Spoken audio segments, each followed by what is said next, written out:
सहारा India परिवार के chairman Subrat Roy सहारा हमारे साथ मौजूद हैं, जो इन दिनों सेबी के साथ चल रही अपनी खींचतान की वजह से ज्यादा खबरों में है। लेकिन फिलहाल ये सुर्खियों में इस बात के लिए भी आए हैं कि सहारा इंडिया परिवार ने एक नया वर्ल्ड रिकॉर्ड बनाया है राष्ट्रगान को लेकर के। मिस्टर रॉय, स्वागत है आपका सीएनबीसी आवाज पर।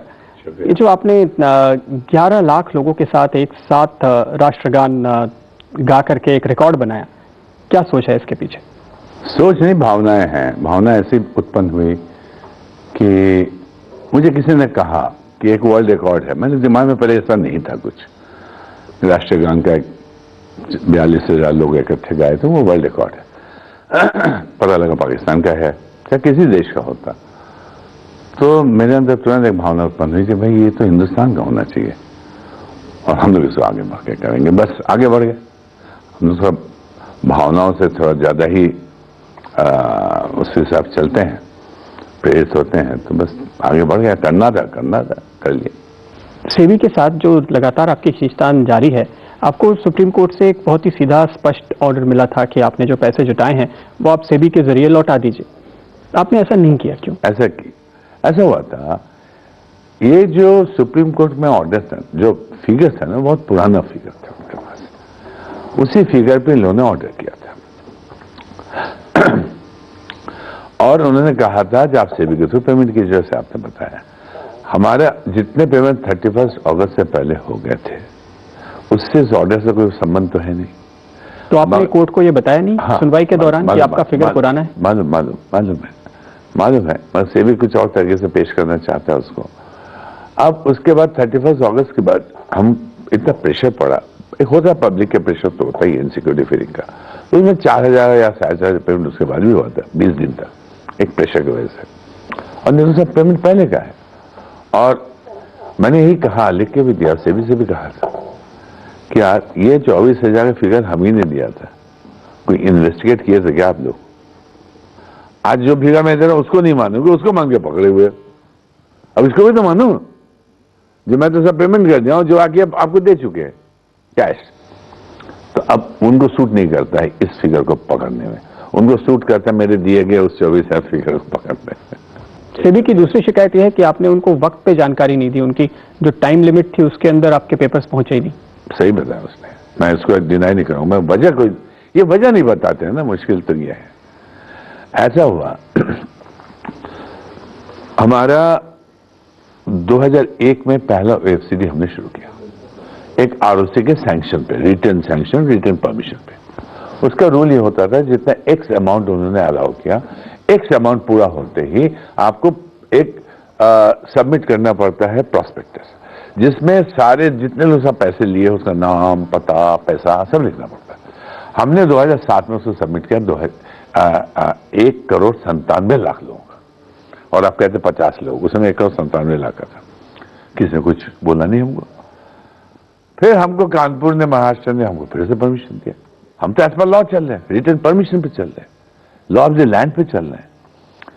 अब वो परमिशन मिला, हमने काम करना शुरू किया। फिर अब क्या हुआ, हम DRHP सबमिट किए।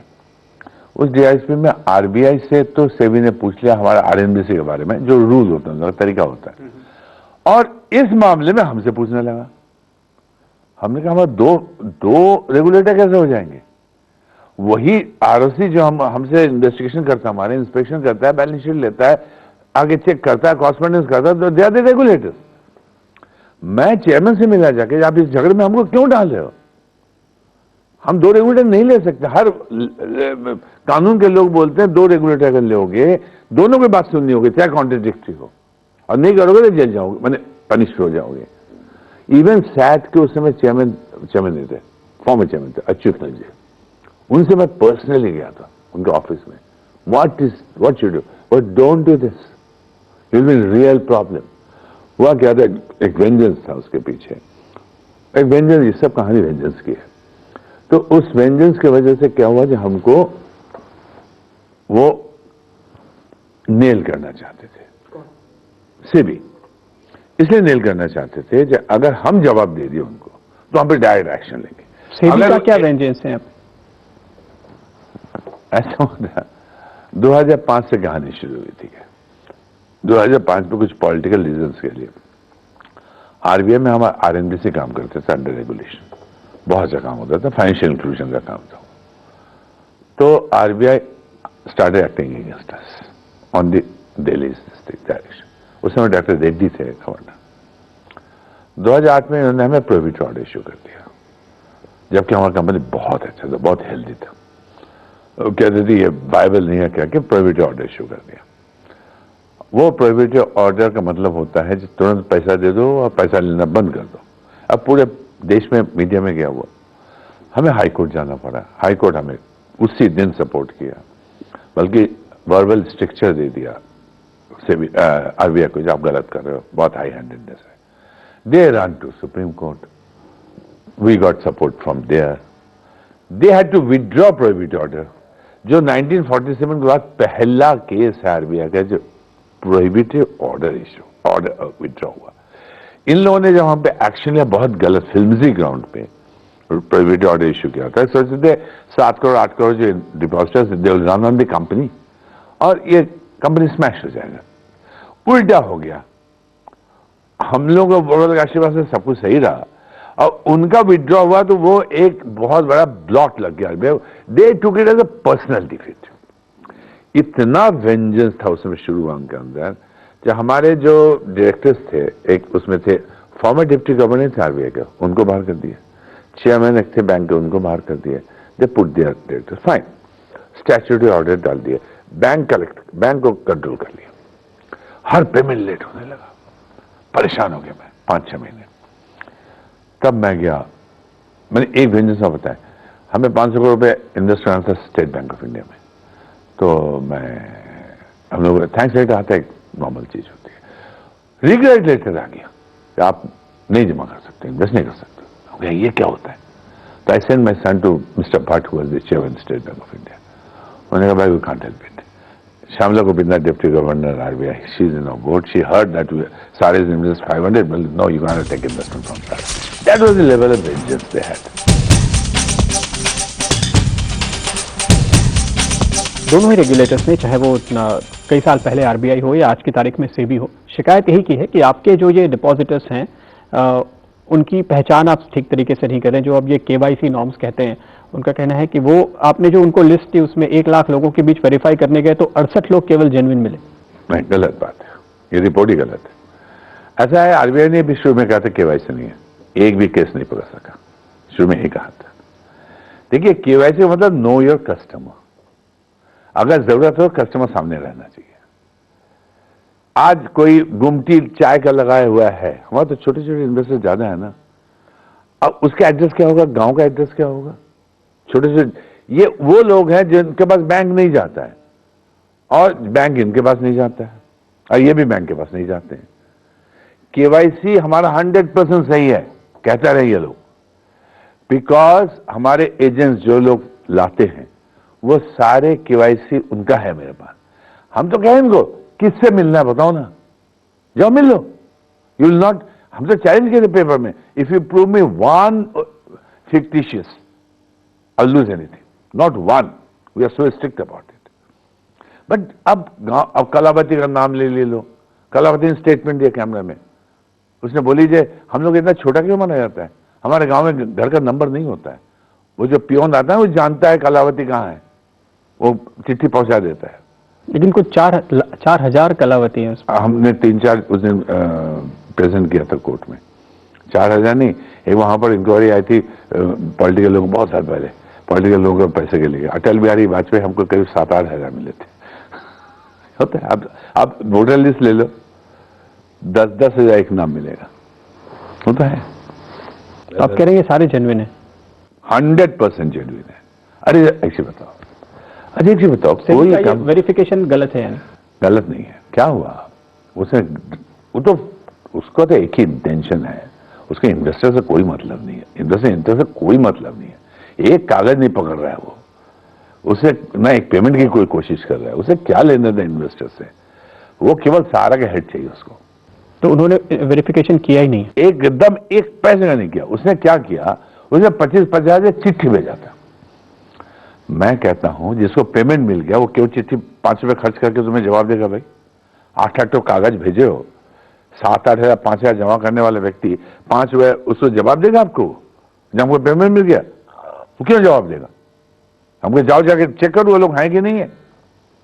ये लोग एकदम ट्विस्ट करके, सॉरी फॉर सेइंग सो, ये this is unfortunate in from the country's point of view. जिन लोग मीडिया ट्रायल करा देते हैं, मीडिया यहां पर अपने आप को बेवकूफ बन के और ट्रायल में शामिल हो जाता है। लेकिन आपके इतने सारे करोड़ों की तादाद में जो इन्वेस्टर्स हैं, सारे बैंक्स का जो सब कुछ प्रोसेस है वो कंप्यूटराइज है, सब कुछ ऑनलाइन है, आप एक जगह बैठ के पूरा ऑडिट कर सकते हैं। आपके केस में आपको इतने सैकड़ों ट्रक भर के पेपर भेजने पड़े। उन्होंने मांगा था इलेक्ट्रॉनिक फॉर्म में, तो मैं पहले दिन दे दिया था। उनको चाहिए था ओरिजिनल चेक करने के लिए, हमें कौन शौक था भेजने का खर्चा करके। हम परेशान है उसकी वजह से। ऑर्डर था भाई इलेक्ट्रॉनिक फॉर्मेट में, तो मैं शुरू में ही सब दे दिया था डिटेल्स। अरे हमारी लाइफ तो कितना इजी होता अगर ये ऐसा नहीं होता। इसी ट्रक के बारे में हमने सेबी को कहा, चिट्ठी लिखा कि भाई आप क्यों नहीं ले रहे हो पेपर, आप इन्वेस्टिगेशन नहीं करोगे तो हमारे तो लोग बैठे रहेंगे। आप पेपर लो, साथ साथ में आप कंटेम्प्ट करो ना हमारे अगेंस्ट में भाई, पैरेलल कंटेम्प्ट करो। मगर उन इन्वेस्टर को भी तो सोचो, नहीं सोचते, कोई मतलब ही नहीं इन्वेस्टर्स को। आज सारी लड़ाई हम इन्वेस्टर से कर रहे हैं, कोई नहीं कर रहा है, क्योंकि पैसा हम लिए ना। बिल्कुल। तो आपका स्टैंड फिलहाल यह है कि आपने पैसे चुका दिए हैं, जो बचे हैं वो आपने सेबी को दिए हैं, ज्यादा ही, उससे ज्यादा सेबी को दिए हैं, और अब आप चाहते हैं कि सेबी वो पैसे लोगों को लौटाए और मेरा पैसा मुझे लौटा है जितना बचता है। और सेबी कह रहा है कि वो उन लोगों को ढूंढ नहीं पा रहा है। वो कभी कोई कोशिश किया क्या कोशिश किया बताओ? हमने बोला पेपर में ऐड निकालो ना हमारे खर्चे से, सारे न्यूज़पेपर निकाल दो हिंदुस्तान के, जब भाई जिसका पैसा लेना अप्लाई करो, सुनता ही नहीं है। उसकी कोई कोशिश ही नहीं, उसको तो फंसा के रखना है भाई हमें, उसको तो हमारा हेड चाहिए, उसको क्या मतलब है किस चीज से। अच्छा, हमने ये जानकारी आ रही है कि आपके सारे अकाउंट्स उन्होंने फ्रीज कर रखे हैं आपको। नहीं, ऐसा नहीं है, क्योंकि वो बहुत गलत तरीके से, अब तो सैट ने उसको मना भी कर दिया। We had gone to SAT and SAT is wrong. How can, SAT के एक जज ने कहा था कि मैंने इतने दिन से जुडिशरी में काम कर रहा हूं, मैंने नहीं सुना था इस टाइप से अटैचमेंट हो सकता है कोई। What is this process? ये पेपर अटैचमेंट किए थे लोग, इनको खाली पेपर ट्रायल से, न्यूज़पेपर ट्रायल से मतलब है, इनको खाली सारा को बदनाम करने से मतलब, और कोई मतलब नहीं। अटैचमेंट कैसे कर देंगे? Supreme court order only this 2 companies, उस ऑर्डर को भी वो लोग उड़ा के रख दिए। सुप्रीम कोर्ट ऑर्डर है जिसे इन्वेस्टर से जो नहीं मिलता है पहले सारा से कांटेक्ट करो, आज तक नहीं किया contact, they are in the contempt. But भाई सरकारी गुंडे हैं, जो मर्जी करें। ये कहा जा रहा है कि आपने दरअसल वो जो सारा पैसा था वो आपकी क्यू शॉप स्कीम में ट्रांसफर कराए अपने क्लाइंट से। एक्चुअली आपने पेमेंट नहीं किए, पर वो यहाँ से पैसे वहां पे शिफ्ट हो गए। ऐसा है, पहली बात तो टोटली गलत है। मगर एक चीज आपको जानना जरूरी है, हम 34 साल से ही देखते आ रहे हैं, और LIC से पूछेगा वो यही कहेगा, जो भी फाइनेंशियल इंस्टीट्यूशन एजेंट से प्रमोट होता है ना, उसमें क्या होता है, जब मैच्योरिटी आती है तो एजेंट जाके कन्विंस करता है जाके, क्योंकि वही उसकी रोजी रोटी है, बना बनाया बिजनेस है, वो कन्विंस करता है आप री इन्वेस्ट करो। अभी तक का जो हम लोग फिगर देखे हैं, 30% के करीब लोग तो कैश लेके चले जाते, नहीं री इन्वेस्ट नहीं करते, 30-40% री इन्वेस्ट करते भी हैं, और 30% के करीब वो पार्शियल री इन्वेस्ट करते हैं। जनरली देखा गया प्रिंसिपल रख लेंगे और इंटरेस्ट को री इन्वेस्ट कर देंगे। उसी तरह से री इन्वेस्टमेंट्स हैं, उसी रेशियो में उसी तरह से री इन्वेस्टमेंट्स है। अब वही बताना जो अभी कहानी बताना पिताजी वाला, वही कहानी है, क्या बताएं। तो ये क्यू शॉप की स्कीम आपने इसीलिए निकाली थी कि ये अपॉर्चुनिटी होगी जब आप इतने लोगों को शिफ्ट करा पाएं? क्यू शॉप आज हिंदुस्तान में सबसे ज्यादा क्वालिटी प्रोडक्ट दे रहा है। आज बॉम्बे में जाकर तो अब शुरू किए, बॉम्बे में हम सोचने लोग बोले इतनी अच्छी quality product consumer merchandise Hindustan में देखने को नहीं मिला था, 100% प्योर। अरे भाई हम तो वर्ल्ड रिकॉर्ड कर दिए, एक साथ 315 दुकानें खोले, अगले साल तक डिक्लेयर कर चुके 14,000 आउटलेट खोले। इट्स अ बिग बिजनेस यार, ये शुरू करने को उसके लिए, अरे अपना बिजनेस किए जा रहे हैं।